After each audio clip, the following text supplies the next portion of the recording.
Good morning and welcome to day 16 of lockdown, I think, by my calculations. Now we're going to look at a section now which straddles the second half of 1 Kings and the first half of 2 Kings. You will remember, I hope, that these two books, 1 and 2 Kings, essentially are one book, just split for convenience. And the section I want to look at really straddles both parts, both halves. So I call it the central portion of the Book of Kings. So it'll be from 1 Kings 17 to 2 Kings 10. That's the bit we're going to look at today. Now, the bad news for you is that I did my PhD thesis on these chapters, so I've got so much to say about them, but hopefully I will manage to contain my enthusiasm. What I looked at in my research was the use of humour within these chapters, and so I'll try and show you that a little bit as we go through. What happens in these chapters is this: we meet these two particular characters who you may well have heard of from perhaps from Sunday school, Elijah and Elisha. They are prophets. Elisha is kind of Elijah's successor. He's his student for a while, pupil for a while, and then he's his successor. So we meet these two prophets, and these two prophets get up to all sorts of very, very odd stuff, especially Elisha, the second one. So that's the first thing we're going to look out for. The second thing we're going to look out for is one of the other nations. So you will remember, I hope, that at this point in the history of the people of God, we have Judah, the nation in the south, and Israel, the nation in the north. Judah has a Davidic king always. Israel doesn't. Israel has coup after coup. So the attention is going to focus mainly to Israel for these chapters. We will meet the king of Judah once or twice, but it's mostly focused on the northern kingdom. But we're also going to encounter another nation, which is one of the other kind of people groups that are around and who is going to prove the main sort of antagonist really in this period. And this is the nation of, well, it depends on what Bible translation you're using. Some Bible translations describe it as Syria. The Hebrew and therefore the more literal Bible translations translate it as Aram. I'll be referring to it as Aram. But if your Bible says Syria and you're puzzled, then that's why. So that was just some preliminary things. Let me take you on a kind of quick whistle-stop tour of these stories. So we're looking out for comedy. We're looking out for really some bizarre things that happen. And we're also looking out, I'll try and show you as we go along a little bit, learning some ways about how to read Hebrew narratives, Old Testament narratives. These are stories, and we need to look for plot. We need to look for how people are characterised. We need to look for surprises. And I'll try and show you one or two of those things as we go along as well, because if we can learn to spot these things, then actually we learn tools we can then apply much more widely within the Hebrew Bible, or the Old Testament. Okay, so chapter 17, we first meet Elijah. There is a drought in the country of Israel because of the disobedience of God. We have Ahab on the throne of Israel, and his wife Jezebel, who leads the people into idolatry. And because of this idolatry, there is drought in the land. And Elijah, the prophet, has to be fed by ravens. So the first thing that happens really is we've got something rather odd where we've got animals doing the bidding of the prophet. He's then fed by a more conventional means by a widow at Zarephath, who shares her last meal with him. Then in chapter 18, we meet a character called Obadiah. Now, if you know the minor prophets of the Hebrew Bible, and we'll be getting to those in weeks to come, then you'll know there's a minor prophet named called Obadiah. That is not this character. This is another Obadiah, but he's a good guy, and he's described as a prophet. And he has hidden 100 prophets of the Lord from Jezebel, who is murderous against the prophets of the true God. And then he's hidden them in 2 caves and he's smuggling food away to save them. And we get this little moment. Have I got time to show you? I'll just give you a little hint. Where he's been sent to go and get Elijah. And he bumps into Elijah and he says, I've been sent to get you. Elijah's after, wants to meet the king. And he says, yeah, if I just take a message to the king, then I know what will happen. The spirit will spirit you away and then I'll be left stranded. And in trouble. But he's very querulous. I'll just read you this little bit, because we learn about a character from the way they speak. What have I done wrong that you're handing your servant over to Ahab to be put to death? Your servant is a way of speaking about himself. As surely as the Lord your God lives, there's not a nation or kingdom where my master hasn't sent someone to look for you, and whenever a nation or kingdom claimed you were not there, he made them swear they couldn't find you. But now you tell me to go to my master and say Elijah is here. I don't know where the Spirit of the Lord may carry you, and when I leave you, if I go and tell Ahab and he doesn't find you, he'll kill me. Yet I, your servant, have worshipped the Lord since my youth. Haven't you heard, my lord, that what I did when Jezebel was killing the prophets of the Lord? I hid 100 of the Lord's prophets in 2 caves, 50 in each, and supplied them with food and water. And now you tell me to go to my master and say Elijah is here? He will kill me. Querulous, I hope you agree. Very long speech, very unexpectedly long speech. Just one of many odd things that happens in these chapters. I'm going to move on quickly. Well, actually, in the second half of this chapter, we get a very well-known story where Elijah has a confrontation with the prophets of Baal. This is this false god that Jezebel is promoting on Mount Carmel, and fire from heaven comes down and consumes Elijah's sacrifice, which vindicates him. That's the second half of chapter 18. Then next chapter, Elijah then flees. He has this kind of post-climactic exhaustion. He flees to Horeb, sulks really, or goes into a kind of funk. And eventually God encounters him in a still small voice, which feeds him and reinvigorates him to continue his ministry. At which point he goes and calls Elisha his pupil.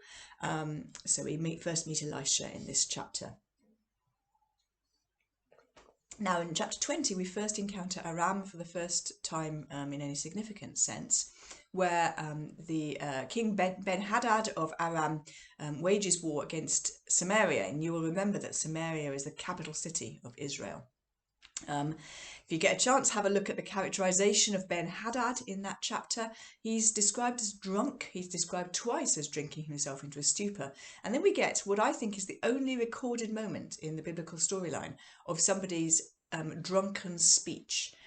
So have a look at that and see if you agree with me that you think he is speaking in a drunken way, Ben-Hadad.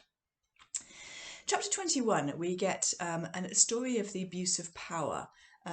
So Ahab takes a look out of his palace, rather fancies the vineyard that is next door, approaches his neighbour Naboth, asking if he can buy the vineyard.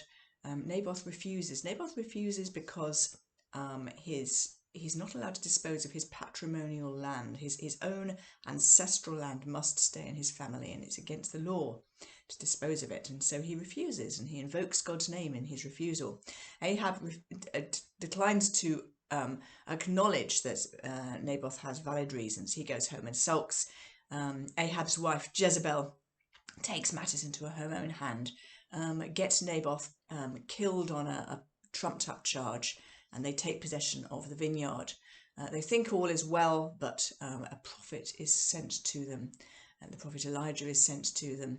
And Elijah confronts Ahab with the evil of what he has done, and tells him that as a result, his kingly line, will come to an end. Lots of really interesting things in Naboth's vineyard. If you feel like having a look, have a look at the way that repetitions take place. Have a look at what Naboth says and how Ahab then conveys that to his wife, what he misses out, and think about why he misses that out.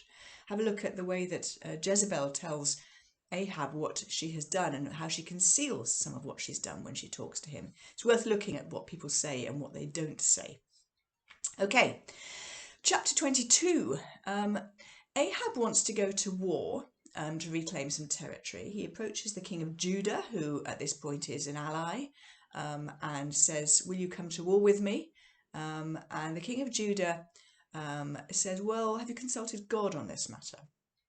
And so they consult the court prophets. Now, this chapter tells us a little bit about how prophecy worked in ancient Israel.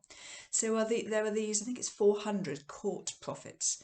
Now, they're paid by the king, and they're kind of resident within the courts of the king. And if you are paid by the king and you receive your money from him, then not surprisingly, you're probably going to prophesy in accordance with what you think he wants to hear. And so these court prophets know that Ahab wants to go to war. And so they are prophesying victory for him. And there was a very bizarre scene where these 400 prophets are charging about the place in this kind of prophetic frenzy that seemed to happen quite a bit in those days. And one in particular has made himself some horns of iron. He's charging about the place, saying, "You're going to gorge your enemies like this, O king." King of Judah smells a rat and thinks, I'm not quite sure if this is an authentic word from God. And he says, "Isn't there another prophet, a true prophet of God that we could consult?" And Ahab sulkily says, "Well, there is the prophet Micaiah, but he never prophesies any good about me, only evil." Micaiah is sent for, and the messenger who goes to Micaiah says, "All the court prophets are prophesying victory, so make sure that you line up with that." Micaiah says this very interesting word. He says, "As I can only say what the Lord gives me to say." Now, this is the mark of a true prophet. So if you're interested in having a little look at true and false prophecy, then have a read of chapter 22. It's a funny story. It's a very odd story. And that takes us more or less. Oh, yes, and then he prophesies that the battle will go badly. Ahab goes to war anyway, and guess what? The battle goes badly. Ahab dies in that story.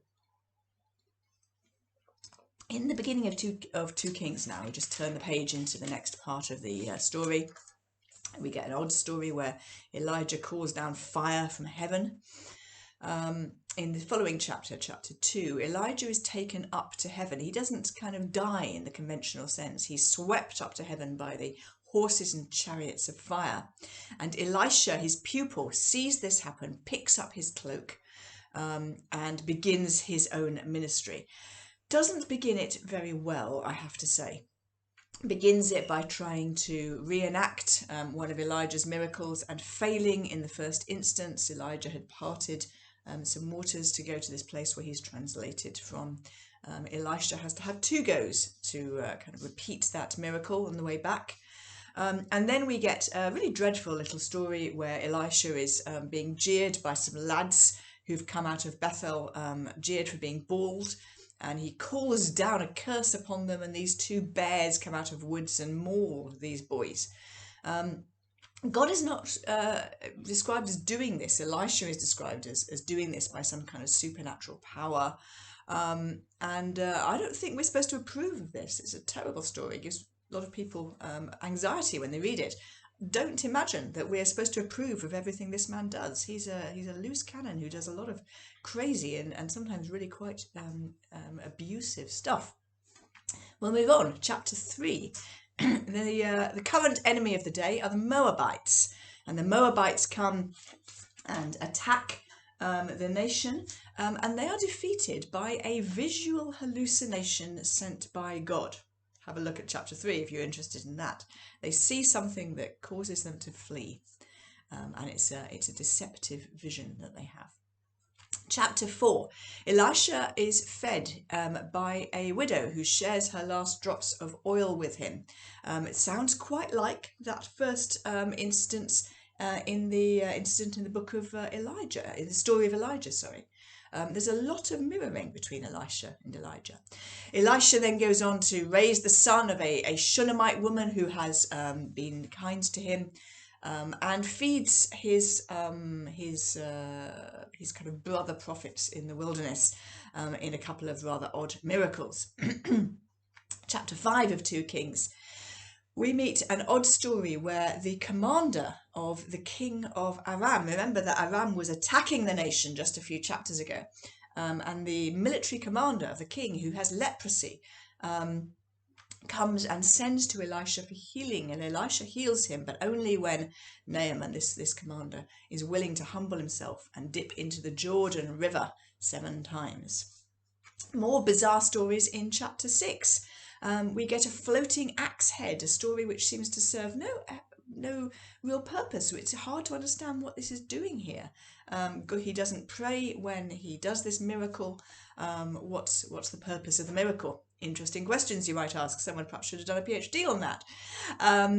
Then we get the odd story of the blinding of some soldiers of Aram. So these soldiers have come to try and capture Elisha, because Elisha is continually betraying state secrets from Aram that he has no right to know, and he's telling the king of Israel about them. So the king of Aram sends soldiers to capture Elisha. They are struck blind. They bump into Elisha. Elisha says to them, I'll take you where you want to go, follow me. So they apparently follow him blind, and he leads them into the parlour of the king of Israel. And the king of Israel says, at which point the scales fall from their eyes and they see where they've come and who's led them there. The king of Israel says, oh, what shall I do? Shall I kill them? And Elisha says, no, throw them a banquet. And so he does. What a strange story. Chapters 7 to 8, there's another conflict with Aram. Aram comes, the nation of Aram comes and besieges Samaria. There is an auditory hallucination, this time sent by God. And 4 lepers who are not allowed in the city stumble into the abandoned camp of the enemy, and they feast themselves, and then eventually go and tell the king of Israel that the siege is lifted because the army has fled because of this auditory hallucination. Very funny story. These 4 lepers break the siege in rather the same way that there was a British war correspondent, wasn't there, who went down and lifted the siege of Baghdad in the Second Gulf War, I think it was, because basically he just walked down the road into Baghdad. I think that I've got this story right, and kind of the army had fled, and so he was kind of viewed as the liberating army as he walked down with his camera team. It was a bit like that, you know, these 4 lepers who lift the siege on their own. Chapter 8. Elisha provokes a coup in the nation of Aram. What business has he got doing anything political in this other nation? How bizarre. But basically King Ben-Hadad sends a message. He's ill, and he sends a message by a chap called Hazael to say to Elisha, will I get better? And Elisha tells Hazael to say, yes, you will recover. But then says to Hazael, but I know what's going to happen. You're going to take the power. And so Hazael takes kind of inspiration from this, I think, and he goes back, tells Ben-Hadad he will recover, but then he takes a wet face cloth and puts it over Ben-Hadad's face and suffocates him and takes the throne. What a horrible story. What's it doing there? Chapter 9, there is then a coup in Israel, which has also actually been provoked by Elisha. So he's quite a destabilising force at this point. And he sends a man to anoint Jehu, king of Israel. Jehu has no connection by blood with the current king of Israel. So Jehu, then emboldened by this, embarks on this blood fest. He kills Joram, king of Israel. While he's at it, he kills the king of Judah because he can. He kills Jezebel, the dowager queen of Israel. It's all very bloody. It's quite grotesque in the descriptions of deaths here. And then in chapter 10, while he's at it, he kills the rest of Ahab's family, and the bodies are mounting up. Indeed, the heads are mounting up. It is really grotesque. Now, that was a very quick tour of the funny, although very dark humour here. The funny, the grotesque, the bizarre, the fantastical deeds of Elijah and Elisha, and the stories of Aram as they relate to the northern kingdom of Israel. I'm going to just close out today's video by reading you a couple of paragraphs from my PhD thesis. Now, I'm not going to commend that to you because that costs about £85 on Amazon, I think. But you're welcome to spend £85 and read it from Amazon if you wish to. But what you might, if you're interested, I've written a very small, very condensed version of it here, which this is the last book I'm going to be promoting of mine in this series, but just because I have written on this subject. So this is a look how slim it is. Very slim, very cheap little book, which you can also buy, and it's called The Strange World of Elijah and Elisha. Let me just read you a couple of paragraphs, which actually I've lifted directly from my PhD thesis here. The world of kings is a world of grand temples, ivory palaces, and sweeping political manoeuvres. This is a world where the rich rule and the poor serve them, where the goodies are good and the baddies are bad. Into this world comes the carnival. led by Elijah and Elisha. Not for them the role of dignified elder statesmen, the role of leaders of the opposition. Into the orderly, right way up world of Israel and Judah, they introduce a chaotic, turbulent element, a rumbustious, playful chaos where nothing is as it seems, nothing is as you expect it to be. In this upside-down world, brave men are found to be cowardly. Men of God are revealed as egotists. Enemies can become friends, and friends might stab you in the back. Here, bizarre things happen. Ravens might bring you food. Bears might attack unexpectedly. Lions might seek you out and kill you. Here, axes float and fires break out all over the place. Here, violent death is common and might take any number of forms. You might be sacrificed by your father, beheaded with your brothers, eaten by your mother, stoned on the orders of a queen, suffocated by your servant, or eaten by dogs. You can be sure there will be a great deal of blood. This upside-down world is not a world of marble floors and ivory thrones. It is a world filled with the common stuff of everyday life, of cooking pots and oil and flour and wild herbs, of stews and bread, oil of lamps and bed and chairs. Here kings might be foolish and cowardly, and prophets might fail to hear the word of the Lord. Not in this world the grandiose speeches of the statesman or professional prayer smith. Here people moan and grumble, exaggerate and whine, curse and take oaths. Here anything might happen and probably will. And here's the key point. In this world little is certain, few can be trusted, and no one, peasant, king or prophet, is without fault or folly. And this is one of the key messages of this central portion, I think. No one is without fault or folly. Thank you for indulging me while I shared with you some of the fruit of my research, and what I hope you will agree is genuinely there within the passage. Tomorrow we will finish the book of Kings.